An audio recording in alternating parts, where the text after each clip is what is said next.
Bueno, Guerra Fría, situación de enfrentamiento ideológico y tensión prebélica que se desarrolla durante la segunda mitad del siglo XX, coincide con la posguerra, obviamente, entre las dos superpotencias surgidas en la Segunda Guerra Mundial, Estados Unidos por un lado y la Unión de las Repúblicas Socialistas Soviéticas, o sea, la URSS, por el otro.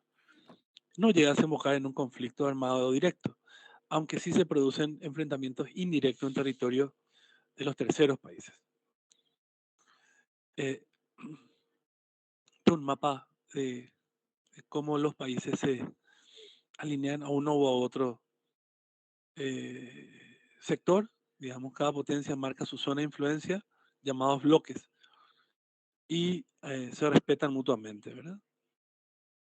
Del 45 al 49 hay una formación de diferentes países surgidos de la ceniza de la Segunda Guerra Mundial, y hay una división de los países en zona de ocupación en Europa, por supuesto, Oriente Medio y Asia. Se produce una instauración de las repúblicas populares en países del bloque soviético como era Polonia, Checoslovaquia, Hungría y Rumania, por tan solo citar Europa. Y se produce una división de Alemania que es importante en la zona de ocupación que dan lugar a los dos países, a la República Federal de Alemania y a la República Democrática Alemana, que era de democrática no tenía nada, era la república alineada al bloque soviético. Se produce entonces la formación de dos bloques, se reparten el mundo en pocas palabras, se producen alianzas. Hay una persona que no se puede conectar, no sé por qué. A un ratito, están sin luz. Bueno, se produce en el bloque occidental, en Estados Unidos y sus países aliados, se produce la, la implementación de la doctrina Truman, que fue el presidente de ese entonces en Estados Unidos, que apoya a cualquier nación que quiera vivir en libertad frente a regímenes autoritarios. También se produce un plan Marshall, muy conocido, que consistía en una ayuda económica y financiera para reconstruir Europa y contener sobre todo el avance del comunismo, que todos sabemos que cuando ya terminaba la Segunda Guerra Mundial, la enemistad entre el bloque inglés y norteamericano de los aliados era ya casi indisimulable, ¿verdad? Y la idea entonces era contener el avance del comunismo a toda costa. El plan Marshall pasó de ser una economía de guerra a una economía de paz sin sufrir superproducción. El plan Marshall básicamente era inyectar capital y asistencia de todo tipo, financiera, sobre todo técnica y humana, a los países, principalmente los países como ser Alemania, que habían sido brutalmente devastados durante la Segunda Guerra Mundial. Y en el 49 se produce el pacto de la OTAN, Pacto del Atlántico Norte, se llamó así las siglas de Organización del Tratado de Atlántico Norte, que fue una alianza político-militar entre Estados Unidos y la mayoría de los países de Europa Occidental. Asimismo, en el 47 también el bloque oriental, o sea, comandado por la Unión Soviética, rechaza el Plan Marshall y responde con la equivalente doctrina eh, Yodanov y Cominform para hacerle frente, obviamente. En el 49, a través del Comecon, integra las economías de los países comunistas según las necesidades de la Unión Soviética. Y finalmente, en el año 55, se firma el Pacto de Varsovia, que fue la respuesta soviética a la OTAN. Se convierte en instrumento de dominación soviética. Por supuesto, hay tensiones bélicas, conflictos bélicos en terceros países, en los que los norteamericanos apoyan a un bando y soviéticos en el otro. Entre el 49 y el 53, en China se produce la guerra civil. Estados Unidos apoya a los nacionalistas y la Unión Soviética apoya a los comunistas venciendo los comunistas. También la guerra de Corea, en el año 50, tras una guerra civil se conforman dos estados, uno comunista al norte hasta hoy día, Corea del Norte, y otro occidental sur al paralelo 38 llamado Corea del Sur, que tiene relación con todos los países occidentales, por supuesto. Y si caracteriza algo en esta época es la coexistencia y la confrontación entre el año 53 y el 73. Eh, en ese entonces el primer ministro soviético, Nikita Khrushchev, y Eisenhower, el general triunfante en la Segunda Guerra Mundial, eh, tranquilizan la relación. Y la crisis se da en varios puntos. El canal de Suez, en el 56, en Egipto, en Hungría, en el año 56, hay unas primeras grietas del bloque soviético, hay una especie de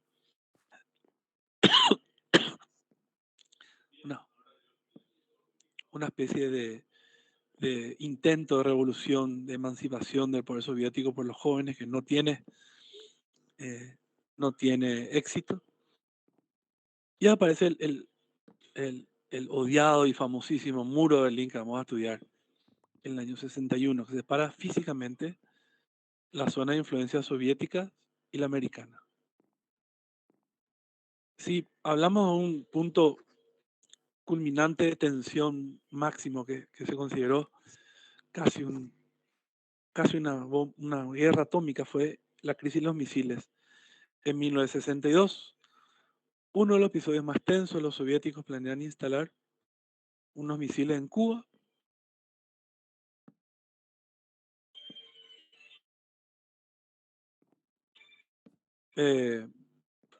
Y la tensión llega hasta casi provocar una confrontación directa. Pero finalmente los soviéticos deciden dar marcha atrás. Creo que fueron 13 días de una tensión tremendo, de una tensión tremenda.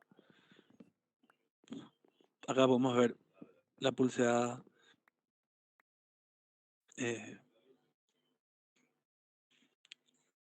entre Nikita Khrushchev y el entonces John F. Kennedy.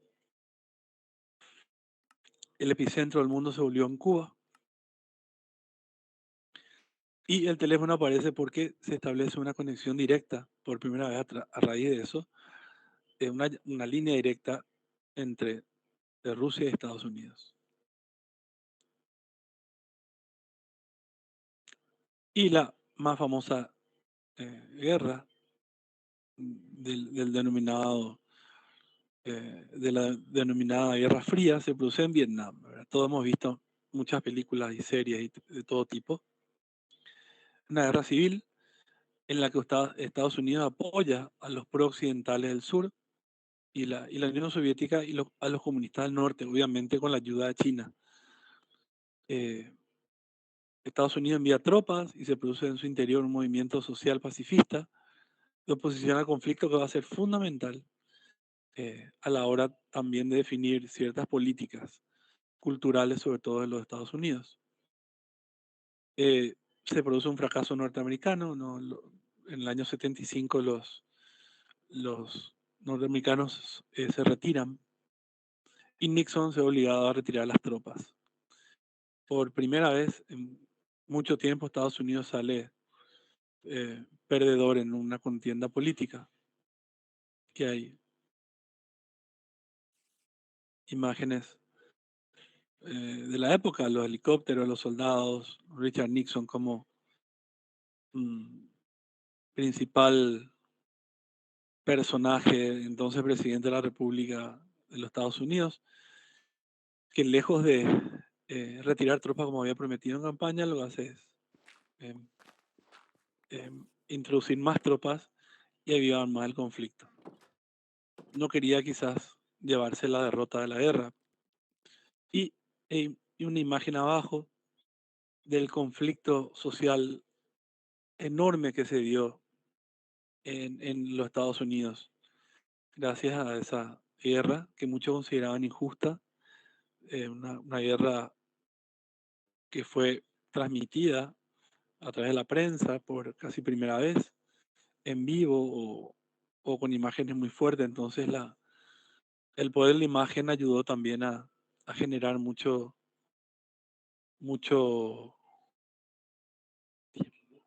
tiempo,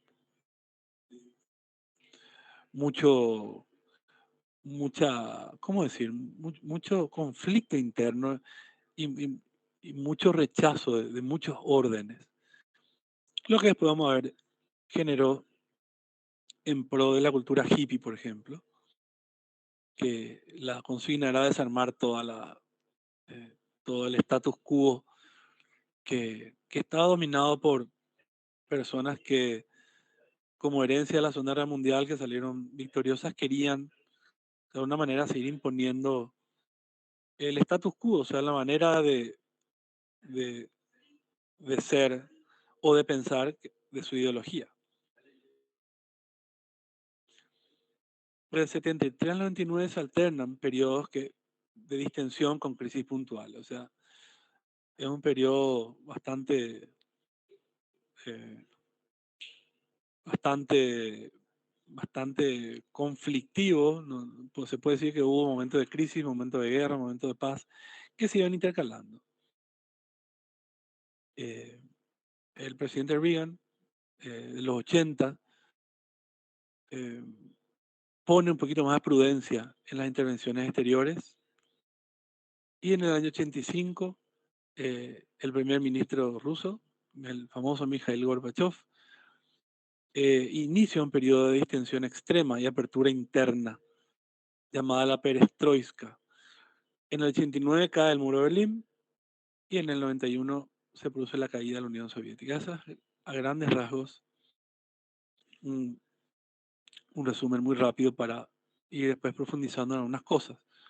Acá tenemos imágenes de Mikhail Gorbachev y Ronald Reagan e imágenes del muro de Berlín siendo al fin demolido. Se produce también una guerra de propaganda, o sea, toda guerra, y eso se aprendió de la Segunda Guerra Mundial. La guerra de la propaganda era aún más eficaz para las mentes de los que quedaban fuera de ella que para los propios protagonistas. Desde el principio del conflicto hasta su final se utiliza todo tipo de propaganda para intentar desacreditar al otro bando y subir la moral del propio. Desde carteles, películas, pasando por programas de radio, televisión, prensa, libros, cómics, vale todo. Acá tenemos imágenes de panfletos de la época, de la guerra de las propagandas, entre Harry Truman y Stalin, el tenebroso Stalin, que vivió hasta el año 53, o sea, le tocó vivir 8 años, los primeros años de la Guerra Fría, y aparecen eh, panfletos anticomunistas por todos lados, ¿verdad? También en el cine, eh, en todo lo que sea cine también, por supuesto, el mecanismo Hollywood, el gran, el gran monstruo hollywoodense empieza también a producir los contenidos que estaba destinado para los países libres.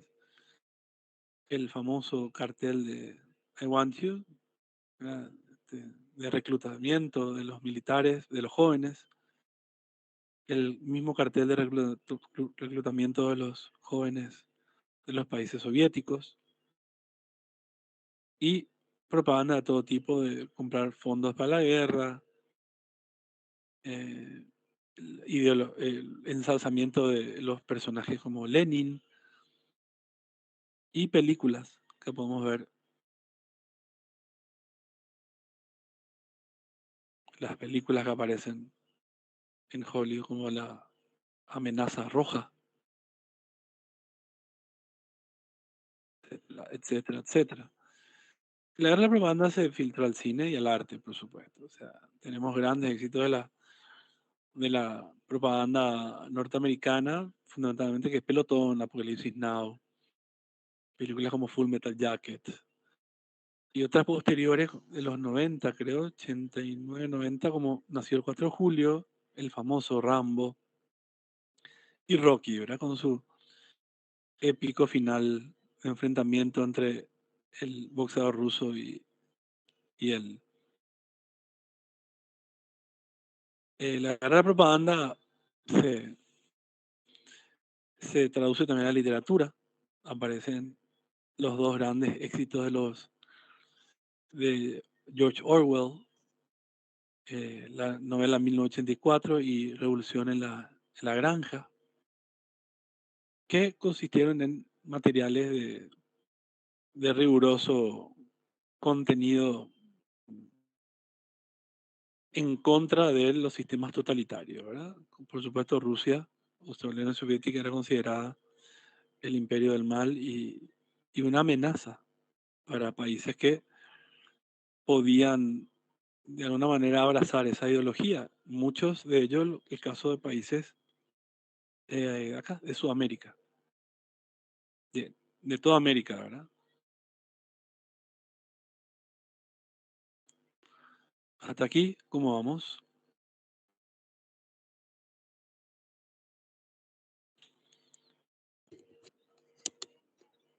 ¿Qué?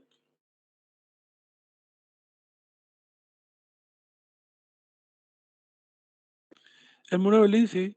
Vamos a hablar de eso en la próxima clase. Fue, un, fue una especie de situación propia, ¿verdad? De entre malentendidos e insostenibilidad del propio régimen, ¿verdad?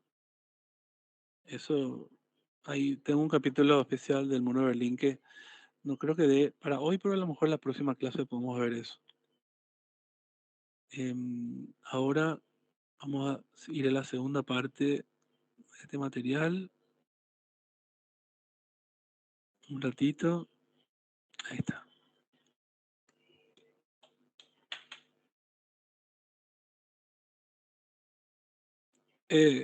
Eso fue una historia, yo creo que es una de las historias más, la del muro de Berlín, digo, una de las historias más impactantes del siglo XX. Como una ciudad y un país se dividió en dos y fue obligado a vivir bajo reglas distintas, ¿verdad?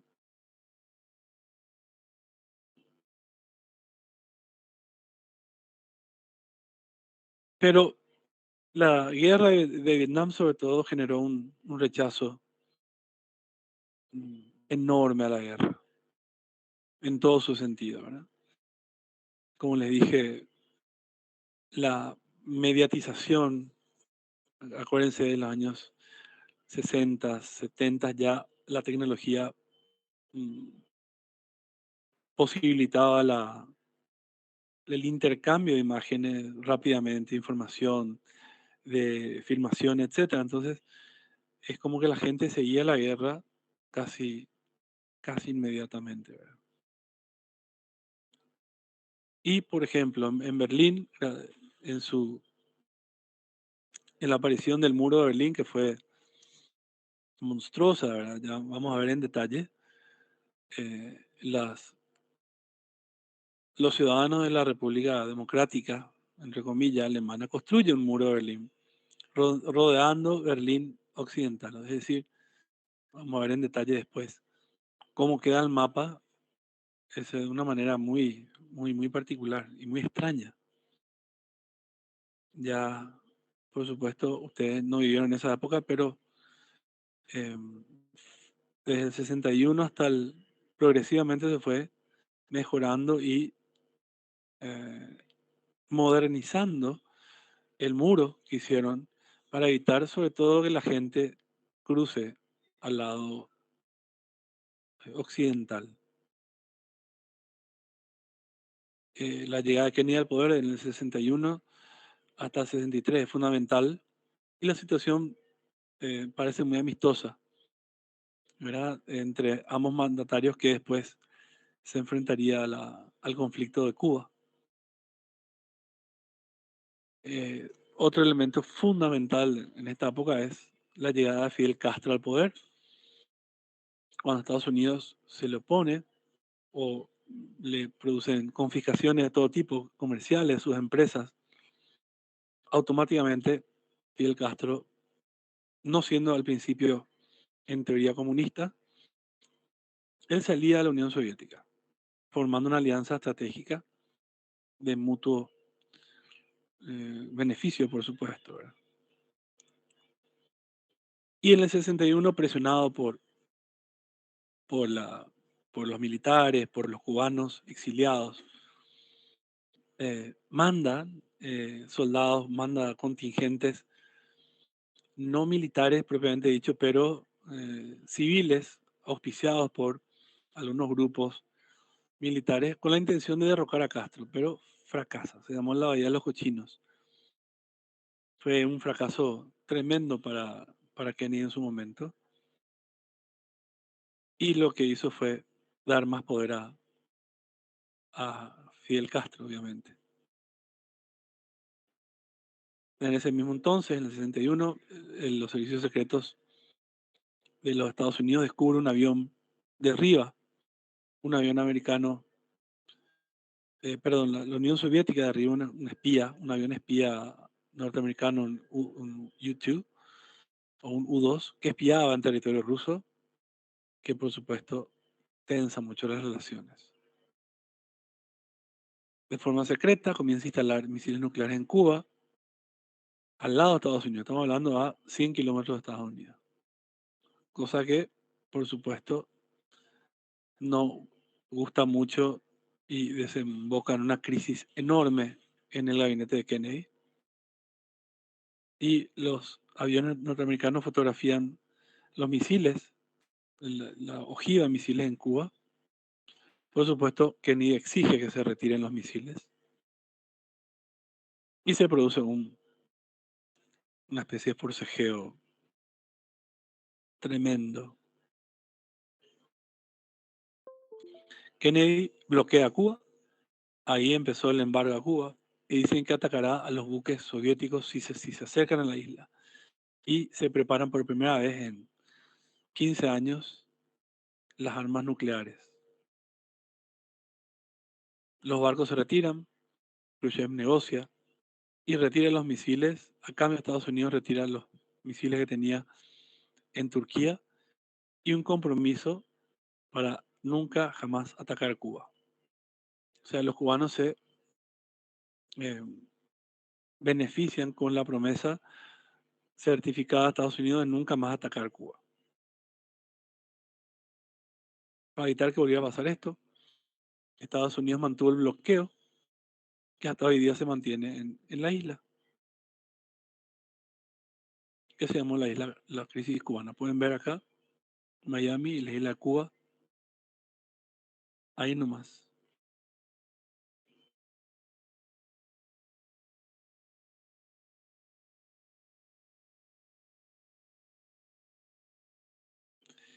Y con la doctrina de isla en isla, el plan soviético de expansión lenta pero inexorable del comunismo se ayuda a Vietnam del Sur, em, agravando ese foco político, sociológico, económico. Entonces, en esa época también, y esto es importante manejar para entender lo que pasaba en el ámbito social de los Estados Unidos, aparece Martin Luther King, que organiza la marcha famosa sobre Washington y pronuncia el famoso discurso I have a dream, o sea, yo tengo un sueño. Se produce el asesinato de Kennedy en el 63, al que le sucede el presidente Johnson. Y, hecho histórico, en los Estados Unidos, Johnson decide ilegalizar la discriminación racial en el año 64, que constituyó un triunfo del movimiento por los derechos civiles, tan importante en los Estados Unidos. Hay una ruptura entre China y la Unión Soviética en los 60 por diferencias ideológicas y rivalidades territoriales, las cuales rompen definitivamente en el año 69. En el 65, Khrushchev, destituido por su fracaso en Cuba y por la crisis económica de la Unión Soviética, le sucede Brezhnev, este señor. La economía soviética estaba planificada por el Estado. En los últimos años los planes habían salido mal, una doctrina económica bastante mal diseñada, eh, idealista y poco realista, obviamente. El premier ruso Brezhnev corregirá algunos errores y la agricultura se recuperará, pero no en el sector industrial.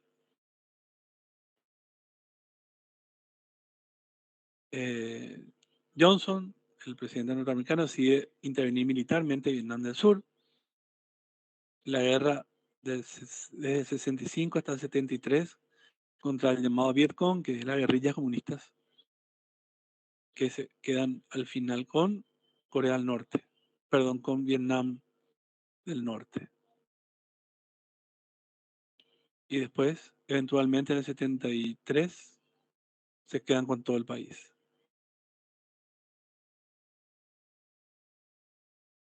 Del 66 al 69 se produce la revolución cultural en China. Los maoístas, en manos de Mao Zedong, el líder, fanáticos, quieren que todo el mundo trabaje en el campo y se produce un desastre económico. Se producen desastres de todo tipo en la guerra de Vietnam, muy, muy, muy publicitado en películas que ustedes podrán ver. Éxodos, muertes de civiles, ejecuciones y un tendal de sufrimiento en todo el país y en países vecinos también, ¿ver? Como Camboya. Se producen eh, experimentos, digamos, de destrucción, diríamos, masiva a través de la gente naranja, el gas, que mataba todo lo que había abajo. Y la opinión pública norteamericana se vuelve en contra de la guerra. Ahí es donde nace el movimiento pacifista, que se une al movimiento por los derechos civiles. O sea, hay dos movimientos luchando contra el llamado establishment. El de los derechos civiles, de los negros, y el de los pacifistas, queriendo terminar de una vez por todas con esa guerra injusta. Hay una represión brutal en los Estados Unidos por la policía, muchos jóvenes muertos en las universidades, cosa inédita, tropas de seguridad del ejército entran a los campos universitarios y se producen muertes.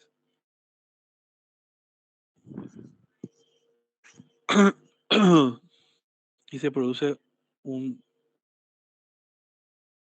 una crisis fenomenal en los Estados Unidos, como nunca antes se produjo. En el 68 asesinan a Martin Luther King y a Robert Kennedy, dos figuras políticas preeminentes en la historia, que eran considerados eh, alternativas de esperanza, ¿sí?, a la situación eh, muy injusta, muy sangrienta de la guerra, la situación sobre todo doméstica, dada por eh, poblaciones, sobre todo de negros, que estaban bajo los niveles aceptables de pobreza y de marginalización. Y en México, por ejemplo, en el 68, siguiendo un poco esa línea, eh, también de esa línea revolucionaria al norte, o de exigencia de cambio, se produce la famosa matanza de Tlatelolco en el ejército mexicano, masacra una manifestación de estudiantes en el barrio de Roma, en México. Que si ustedes ven la película Roma, que ganó el Oscar hace 2 o 3 años, hay escenas de esta película.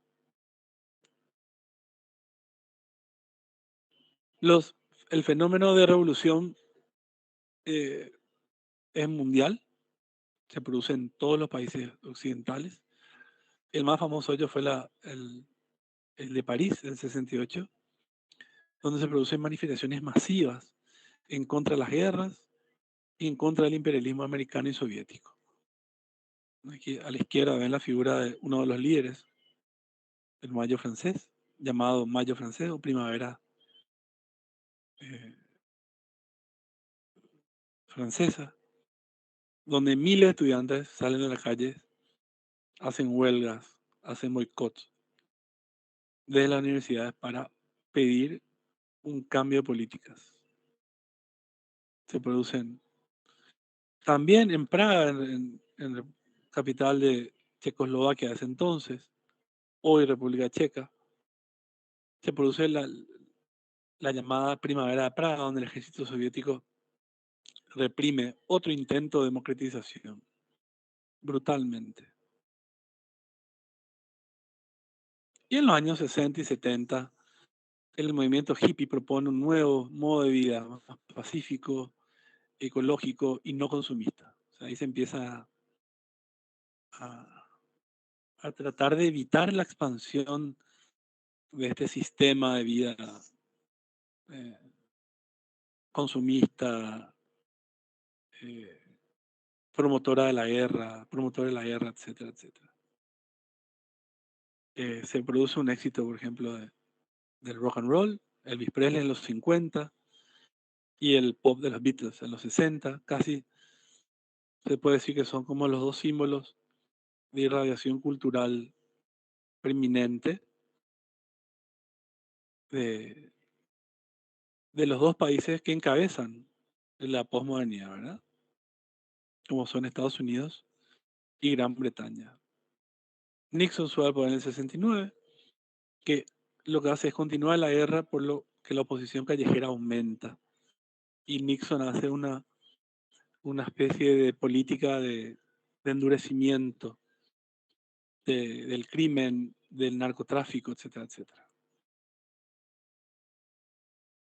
El hecho más importante, tecnológico, es el hombre llega a la luna en el 69 y también se produjo una carrera espacial donde Estados Unidos vence definitivamente la carrera del espacio, posicionando a un hombre en la luna antes que ellos. Después, por supuesto, de un esfuerzo técnico y económico mm, imposible de creer, enorme.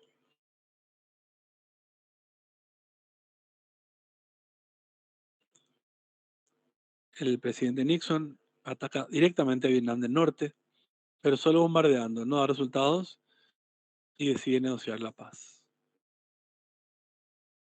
En el 73 se firma el alto el fuego y Estados Unidos acepta retirarse de Vietnam. Constituyó un episodio negativo para su historia porque siempre se dieron de los vencedores, pero no pudieron contra este tipo de guerra y contra la sumatoria de gran porcentaje de la población.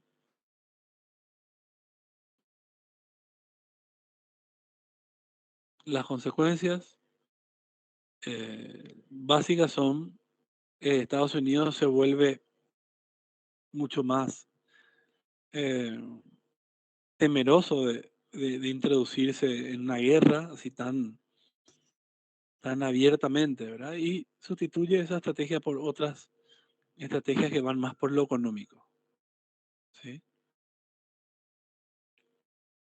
Nixon intenta atraer la opinión pública y firma acuerdos de reducción de armas con la Unión Soviética en el año 72, para una manera de tranquilizar a la gente. Imagínense lo que habrá sido vivir en esa época. Y el famoso encuentro entre Nixon y Mao Zedong, ya anciano, se firman acuerdos de cooperación económica y así se divide definitivamente al bloque comunista. ¿Sí? Los comunistas quedan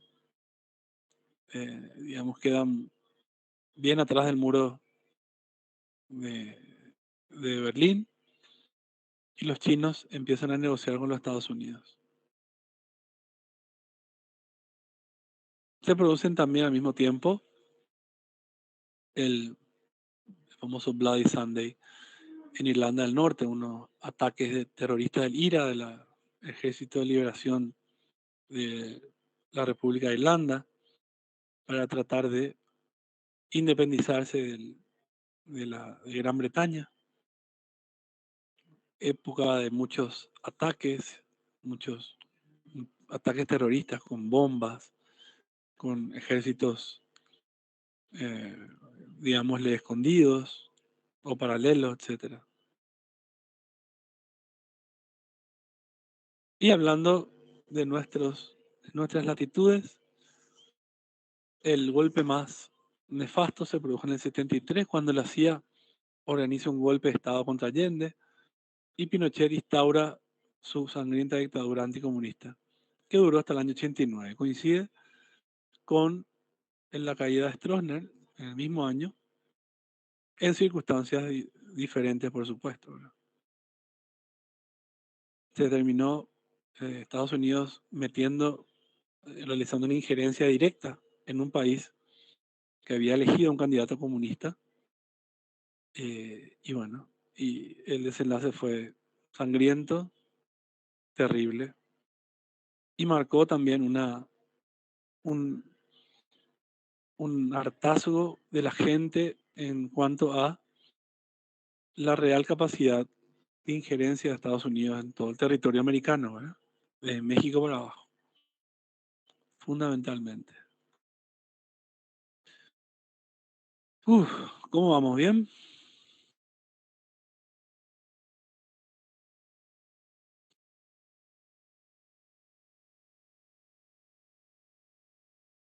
¿Va para un poquito más?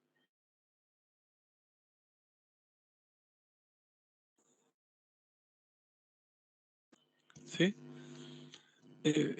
Quizás es mucho material y tal, pero no. Es importante que sepan esto para entender después qué pasó en la cultura, en la arquitectura, en el arte, etcétera. A ver, pongo un material más.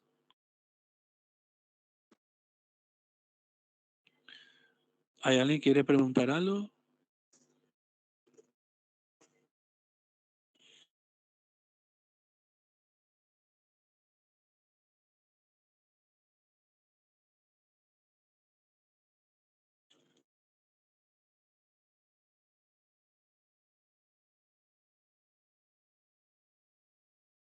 ¿Qué fecha es nuestro examen, profe? Yo tengo notado que el examen es el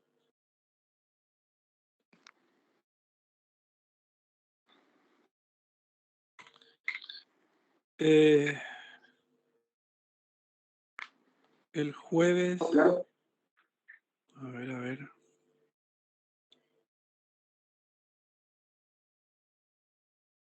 ¿Por qué no tengo anotado aquí?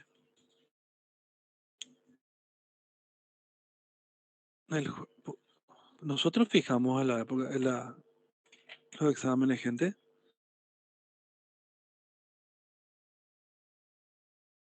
El 18.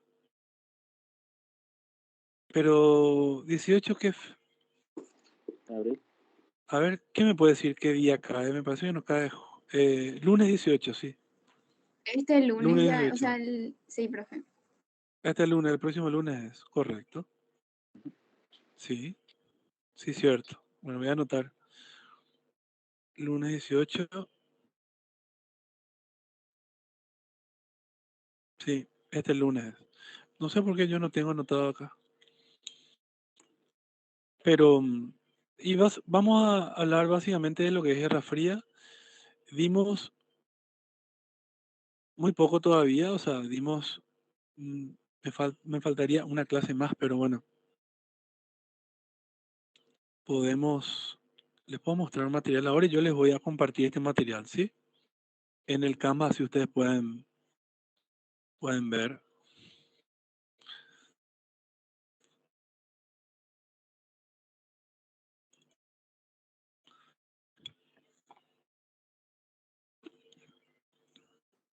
Ah,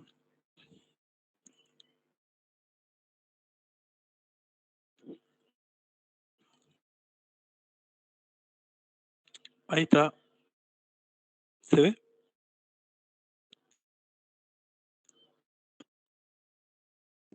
Es lo que el compañero preguntaba. El muro cae en el año 89 y esto es lo que queda del muro, ¿sí? Vamos a hablar también de la arquitectura soviética de esta época.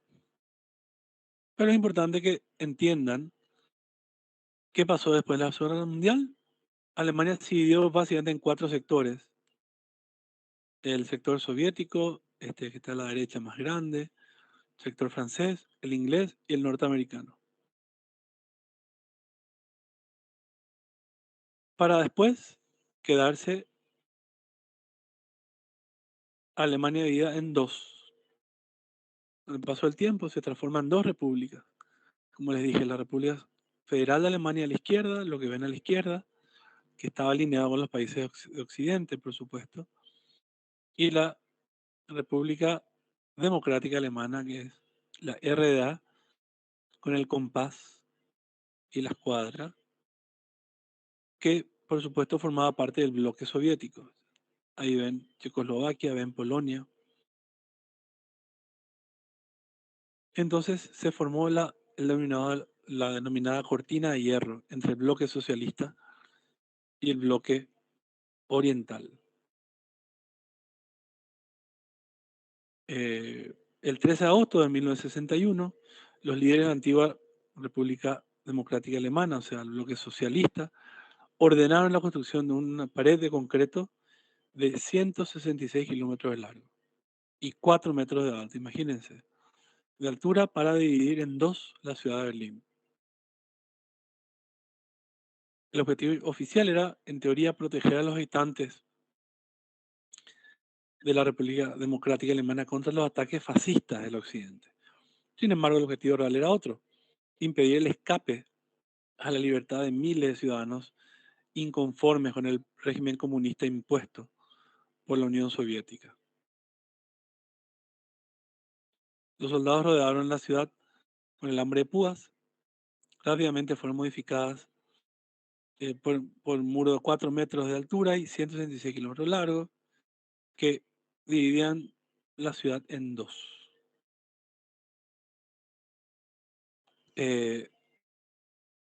Una solución un poco elegante, aunque mil veces prefiere la guerra, constituyó este muro, ¿verdad? Literalmente separando el mundo en 2. Eh, John F. Kennedy en el año 62, creo, realizó un famoso discurso frente al muro, que creo que él acuñó la palabra el muro de la vergüenza.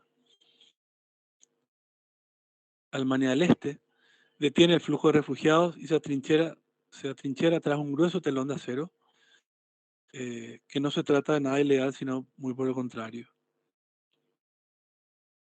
En octubre del 61 se produjo una confrontación directa y peligrosa entre tropas soviéticas y americanas en el famoso Checkpoint Charlie, que hasta ahora está como un monumento ya, ¿verdad? Un testigo de lo que fue ese enfrentamiento. En la Friedrichstraße, una muy conocida avenida alemana de Berlín. Las tropas se retiran, por suerte, y se habla que hubieron unas 5.000 fugas a Berlín Occidental. 192 personas murieron por disparos al intentar cruzar el muro y otras 200 resultaron gravemente heridas. Este es el saldo, que se termina con una imagen así que festejan el triunfo de la libertad gracias a un, a un, a una especie de incidente de comunicación que generó la, a- la ida masiva de la gente a subir al muro y a no oír los peligros que esto conllevaba: minas de todo tipo, órdenes de los guardias de disparar a matar a quien se atreviera a cruzar, etcétera. Constituyó la caída, un hecho histórico, de trascendencia mundial. En la noche del jueves 9 de noviembre de 1989, 28 años después de que fuera construida. Básicamente lo que pasó fue que anunció en todas las... Este señor, un funcionario del régimen, anunció que todas las restricciones habían sido retiradas y miles, o sea, leyó eso en el tiempo que no debería haber leído, pero la gente no entendió y la gente fue a agolparse en los muros. Inmediatamente fue ahí donde los guardias fronterizos abrieron los puntos de acceso y se permitió por primera vez el acceso libre. Y por supuesto miles de berlineses exigieron cruzar al otro lado. Gracias a estos anuncios de radio y televisión de toda Alemania oriental. El 9 de noviembre los berlineses llevaban a cabo la destrucción, eh, digámosle, simbólica del muro gracias a esta imagen, ¿verdad? Se dice también que el siglo XX finaliza en el año 1989, cuando se produce la caída de este muro.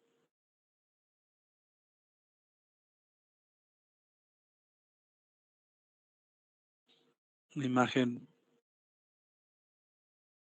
imponente de los soldados atrás el, el Reichstag, un edificio público.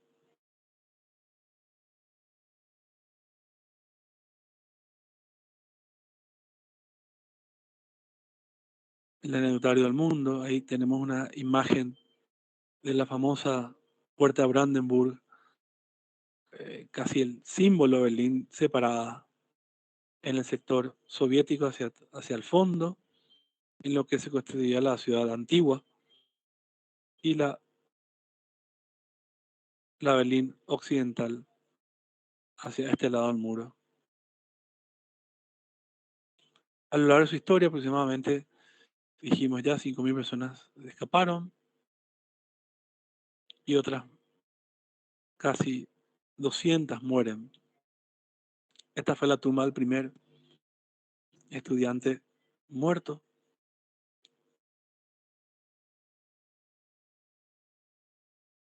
Que constituye todo un símbolo. Aquí hay imágenes de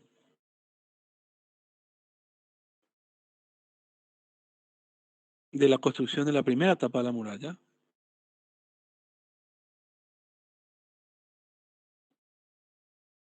Hay una anécdota que el 12 de mayo de 1963, 12 hombres mueren, 12 hombres y 9 jóvenes intentan abrir una brecha, un boquete en la frontera con un autobús para poder llegar a Berlín Occidental. Sorprendidos por las fuerzas, digamos, de seguridad, impiden y el auto se queda a pocos metros del muro. Fueron obviamente detenidos y muchos de ellos sufrieron heridas de todo tipo. Uno de los militares, por ejemplo, que huyen hacia la Alemania libre, hacia la Alemania occidental.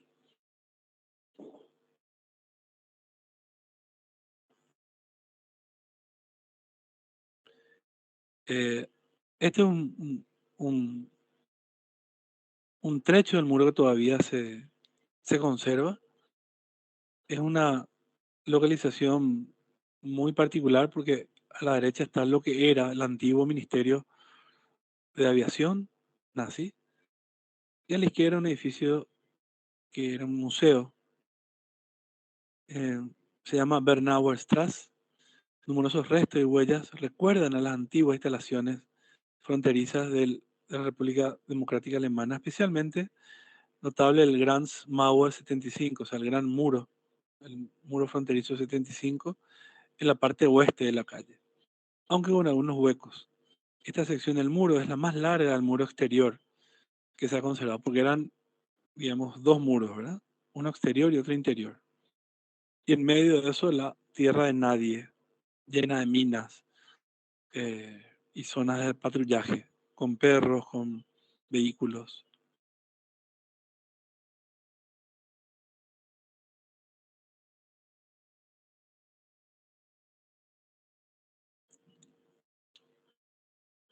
Hablamos ya de la Guerra Fría.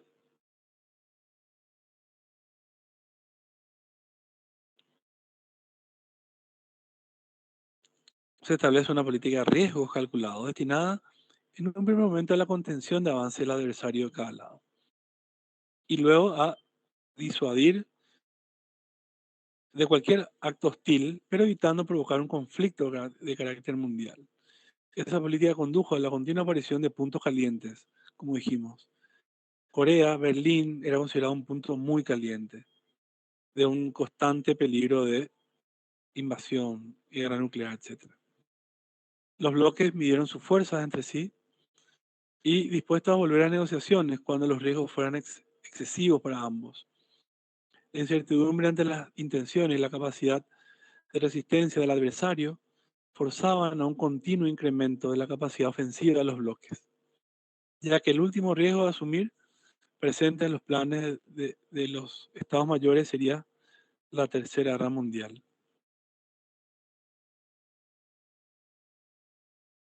Hubo un papel asignado por la ONU como un foro de discusión entre los bloques, como último recurso ante las crisis que aparecían.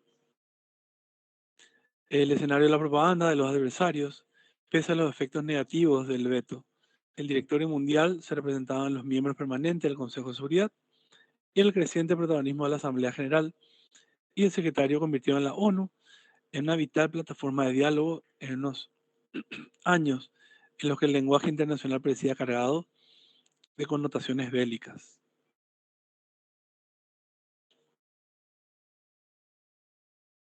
Hay una escena famosa donde un monje tibetano se inmola, se prende fuego en protesta por la guerra de Vietnam, por ejemplo, y hay muchísimos materiales de todo tipo, películas, documentales, que hablan de esta época, ¿verdad? ¿Y por qué es importante? Porque duró 30 años y obviamente marcó pautas en el mundo, fundamentalmente. ¿Preguntas hasta aquí, gente?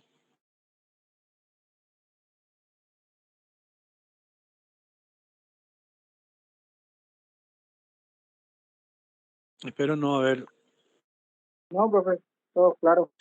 Es claro, ¿verdad? Es algunos datos, algunas fechas que hay que tener, pero básicamente lo que hablamos desde el principio de la clase, ¿verdad? El mundo partido en dos hasta el año 89-90, es lo que a nosotros también nos atañe, porque nosotros también fuimos parte de esa guerra fría a través de una dictadura que duró 35 años, con auspicio de los Estados Unidos, con el motivo de realizar una lucha contra el comunismo, ¿verdad? O sea, era el lema. Entonces, eh,